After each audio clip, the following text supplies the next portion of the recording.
Hello बच्चों, let's see the question. The question is which one of the following cannot be used for preparation of vaccines against plague?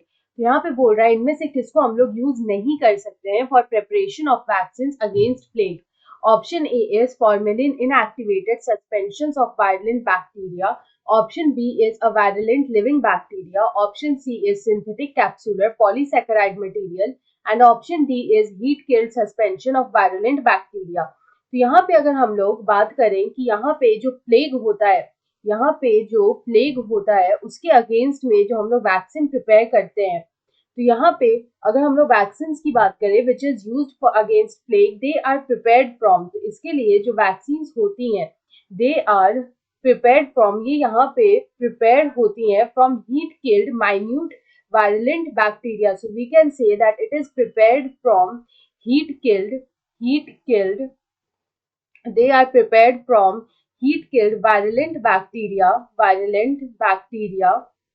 or avirulent live bacteria और avirulent live bacteria. तो इनसे यहाँ पे जो plague के against जो vaccine है उसको यहाँ पे प्रिपेयर किया जाता है. यहाँ पे अगर हम लोग बात करें कि यहाँ पे जो सिंथेटिक कैप्सुलर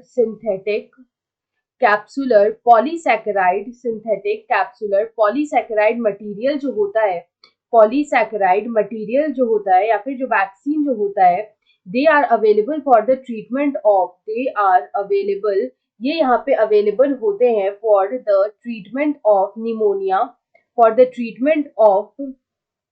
यहाँ पे ट्रीटमेंट किया जाता है न्यूमोनिया का या फिर मेनिंजाइटिस का एंड मेनिंजाइटिस. तो यहाँ पे जो ये जो होते हैं vaccine, synthetic capsular polysaccharide vaccine जो होते हैं या मटेरियल्स जो होते हैं, इनको यहाँ पे हम प्लेग के अगेंस्ट जो है वो यूज नहीं कर सकते हैं. तो यहाँ पे अगर हम इस क्वेश्चन का करेक्ट आंसर देखें तो हमसे यही बोला था कि इनमें से किस वैक्सीन को हम लोग प्लेग के अगेंस्ट यूज नहीं कर सकते हैं. तो यहाँ पे जो सिंथेटिक कैप्सुलर पॉलीसैकेराइड मटेरियल से जो वैक्सीन बनती है उसको हम लोग यहाँ पे यूज नहीं कर सकते. So option C is the right answer. I hope you understood it well. Best of luck.